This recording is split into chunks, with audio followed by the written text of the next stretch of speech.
సాయి బంధువులందరికీ సాయి గురించి తెలియాలని షిరిడి సాయి అనుగ్రహ రహస్యం అనే ఈ నిత్యపారాయణ గ్రంథాన్ని ఆ బాబా కృపతో పఠిస్తున్నాను. బాబా గ్రంథాలు చదవలేని వారు, చదవడానికి వీలు లేని వారి కోసం కలియుగ దైవమైన ఆ బాబా గురించి తెలుసుకోవాలని ఇంతటి జ్ఞానాన్ని ప్రసాదించిన గ్రంథకర్తను స్మరించుకుంటూ వినయపూర్వకంగా నమస్కరించి పరమపావనమైన గ్రంథపారాయణాన్ని కృతజ్ఞతాభావంతో బాబాకు గ్రంథకర్తకు అర్పణగా ప్రారంభిస్తున్నాను. ఇక అధ్యాయంలోకి వెళ్దాం. ఓం షిరిడి సాయి పరమ గురుభ్యో నమః. అధ్యాయం 21. పూజా స్తోత్ర పారాయణలతో ఆగవద్దు, ధ్యానంను అలవర్చుకో. స్నానం చేస్తే గాని శరీర మాలిన్యము తొలగదు, ధ్యానం చేస్తే గాని మనోమాలిన్యము తొలగదు. ఆకలితో ఉన్నప్పుడు భోజనం చేస్తే గాని ఆవేదన తొలగదు, అశాంతితో ఉన్నప్పుడు ధ్యానం చేస్తే గాని అశాంతి తొలగదు. దేవాలయపు గర్భగుడిలో ప్రవేశిస్తే గాని దేవతా దర్శనం కలగదు, ధ్యానంతో నిర్వికల్ప సమాధిలో ప్రవేశిస్తే గాని ఆత్మదర్శనం కలగదు. సముద్రంలో బాగా లోతుకు వెళితే గాని రత్నాలు లభించవు, ధ్యానంతో ఆంతర్యంలో లోతుకు వెళితే గాని జ్ఞానరత్నాలు లభించవు. అద్దంలో నీ సుందర రూపాన్ని ప్రత్యక్షంగా నీవు ఏ విధంగా దర్శించవచ్చునో అదేవిధంగా ధ్యానంతో సమాధిలో నీ సత్య రూపాన్ని ప్రత్యక్షంగా నీవు దర్శించవచ్చును. ప్రతి సాయి భక్తుడి లక్ష్యం ఆత్మసాక్షాత్కారాన్ని పొందడమే అయి ఉండాలి. కారణం, సాయి భూమిపై అవతరించింది ఈ ఆత్మసాక్షాత్కారంను కలిగించడానికే. షిరిడీలో ఫకీరుగా జీవించినది ఈ ఆత్మసాక్షాత్కారం కలిగించడానికే. సాధకులకు, భక్తులకు నైతిక శిక్షణ ఇచ్చింది ఈ ఆత్మసాక్షాత్కారం కలగడానికే. ఎన్నో మహిమలు, దివ్యలీలలు చేసింది ఈ ఆత్మసాక్షాత్కారం కలిగించడానికి. ఎన్నో బోధలు, సత్యాలు తెలిపింది ఈ ఆత్మసాక్షాత్కారంను కలిగించడానికి. భక్తులు కష్టాలు, ఆపదలు తొలగించడం, భక్తులు కోరుకున్నవి జరగడం, భక్తులకు సంపదలు ఇవ్వడం, ఇవన్నీ బాబా అవతార కార్యములో ఒక భాగం మాత్రమే.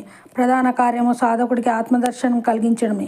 ఇటువంటి ఆత్మసాక్షాత్కారంను కలిగించడానికి శాస్త్రాలు, మహాత్ములు, మతాలు ఎన్నో సాధనలను తెలిపారు. వాటిలో శ్రేష్ఠ సాధనం, ఉత్తమ సాధనం ధ్యానం. ధ్యానంతో సమానమగు తీర్థం లేదు, ధ్యానంతో సమానమగు తపస్సులు లేవు, యజ్ఞాలు లేవు. కాబట్టి ధ్యానంను చక్కగా చేయమని తెలిపింది. అందుకే సాయి అన్నీ నీలో ఉన్నాయి, నీకు నీవే గురువువి, దృష్టిలోనికి ప్రసరించమని అంధేరి అనే భక్తుడితో తెలిపారు.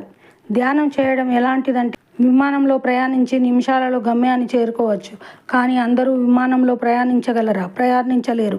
కారణం, దానికి మనిషి ధనవంతుడై ఉండాలి.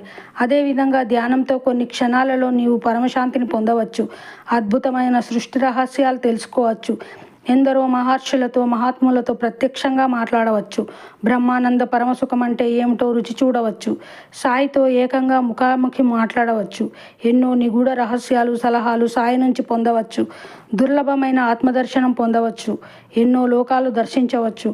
కానీ అందరూ ధ్యానం చక్కగా చేయగలరా? చేయలేరు. కారణం, దానికి సాధకుడు గుణవంతుడై ఉండాలి, చిత్తశుద్ధి కలిగి పవిత్రుడై ఉండాలి, కడిగిన అద్దం వలె మనసు పరిశుద్ధంగా ఉండాలి. ఈ లక్షణాలు లేవు కాబట్టి అందరూ ధ్యానం సరిగా ఎక్కువ సమయం చేసి పై దివ్య అనుభవాలు పొందలేకపోతున్నారు.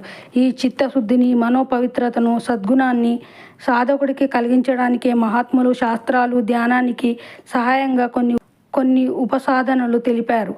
ఆ ఉపసాధనలే పూజ, స్తోత్రం, జపము, తీర్థయాత్రలు, పారాయణం, భజన, శ్రవణం, సేవ, పుణ్యకర్మలు, యజ్ఞయాగాదులు, వ్రతాలు, దీక్షలు, తపస్సు మొదలగునవి. ఇవి ఆచరిస్తే గాని సాధకుడి చిత్తశుద్ధి కలగదు. చిత్తశుద్ధి కలిగితే గాని సాధకుడికి ధ్యానం కుదరదు. ధ్యానం కుదిరితే గాని సమాధిపై దివ్య అనుభవాలు కలగవు. ఈ పరమసత్యాన్ని గ్రహించలేక కొందరు కేవలం పూజా స్తోత్రాలకే పరిమితమయ్యారు, కొందరు కేవలం పారాయణలకు, భజనలకే పరిమితమయ్యారు, కొందరు కేవలం గ్రంథ అధ్యాయంలోనే మునిగిపోయారు, కొందరు కేవలం సేవ, పుణ్యకర్మలలోనే నిమగ్నమయ్యారు, కొందరు కేవలం ఆశ్రమాలను, స్వాములని, క్షేత్రాలని తిరుగుతూ ఉన్నారు, కొందరు కేవలం యజ్ఞయాగాదులకి, వ్రతాలకి పరిమితమయ్యారు. ఈ ఉపసాధనలన్నీ ధ్యానానికి సహకారులు కావలయునే గాని ప్రతిబంధకం కారాదు. ధ్యానం లేని ఈ ఉపసాధనలన్నీ దేవుడు లేని దేవాలయం లాంటివి, ప్రాణం లేని శవం లాంటిది. అందుకే శాస్త్రం అంటే కోటి పూజల ఫలం ఒక స్తోత్రానికి సమానం, కోటి స్తోత్రాల ఫలం ఒక జపానికి సమానం, కోటి జప ఫలం ఒక ధ్యానానికి సమానం, ధ్యాన కోటి ఫలం ఒక క్షణకాల నిర్వికల్ప సమాధికి సమానమని తెలిపినది. సాధక అవగతమైంది ధ్యాన మహిమ, సమాధి అనుభూతి మహిమ. పూజలు స్తోత్రాలు చేయవద్దని నేను చెప్పడం లేదు. ఆ విధంగా చెప్పడం పాపం, దోషం కూడా. పూజలకే స్తోత్రాలకే పరిమితమైపోవద్దని, వాటితో పాటు ధ్యానం కూడా చేయమని చెబుతున్నాను. భజనలు పారాయణలు చేయవద్దని, వ్యర్థమని నేను చెప్పడం లేదు. వాటితోనే ఆగక ధ్యానం కొనసాగించమని చెబుతున్నాను. పుణ్యకర్మలు, సేవ, తీర్థయాత్రలు చేయవద్దని నేను చెప్పడం లేదు. వాటితోనే నీ కాలం కరిగిపోకుండా కొంత సమయం ధ్యానం కూడా చేయమని చెప్తున్నాను. యజ్ఞయాగాదులు, వ్రతాలు, దీక్షలు చేయవద్దని నేను చెప్పడం లేదు. వాటిలోనే నిమగ్నమైపోకుండా ధ్యానం చేయమని చెబుతున్నాను. స్వాముల చుట్టూ, యోగుల చుట్టూ, అవధూతల చుట్టూ తిరగవద్దని నేను చెప్పడం లేదు.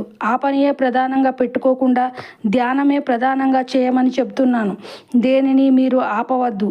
దానితో పాటు ధ్యానం కూడా చేయండి.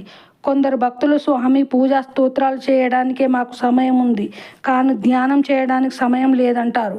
వీళ్ళు కాదంటారు.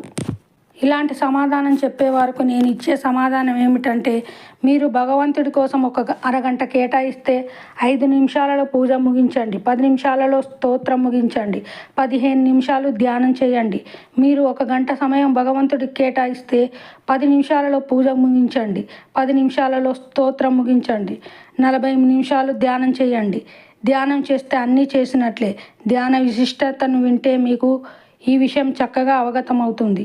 పూజలో కర్మేంద్రియాలు, జ్ఞానేంద్రియాలు, మనస్సు, బుద్ధి పనిచేస్తాయి. అంటే చేతులు, నడుము, కళ్ళు ఇవన్నీ పనిచేస్తాయి. స్తోత్రంకు వచ్చేసరికి కర్మేంద్రియాలు అంటే చేతులు, నడుము పనిచేయడం ఆగిపోతుంది. స్తోత్రంతో కళ్ళు, నోరు, మనసు పనిచేస్తూ ఉంటాయి. జపంకు వచ్చేసరికి కర్మేంద్రియాలలో జ్ఞానేంద్రియాల పని ఆగిపోయి కేవలం మనసు మాత్రమే పనిచేస్తూ ఉంటుంది. ఈ మనసు కూడా ఆగిపోతే అది సమాధి అవుతుంది. ఈ సమాధిని ఆత్మదర్శనం, బ్రహ్మానుభూతి అని అంటారు. అందుకే యోగి వేమన నిత్య ఉపవాసం ఉన్నంత మాత్రాన ఆకులను తినుచు అడవిలో శ్రమపడినను, చీకటి కొనలలో కూర్చున్నను ఆత్మదర్శనం కలగదు. దీనికి నిరంతరం ధ్యానం చేయాలని తెలిపారు. ఈ విధంగా సమాధి స్థితిని నీవు పొందితే సాయి నీతో స్వయంగా వచ్చి ధ్యానంలో మాట్లాడడం, సలహాలు ఇవ్వడం, నిగూఢ విషయాలు చెప్పడం జరుగుతుంది. కాబట్టి ధ్యానం చేయండి, పరమానందం పొందండి. పరమగురు షిరిడి సాయి సమర్పణమస్తు.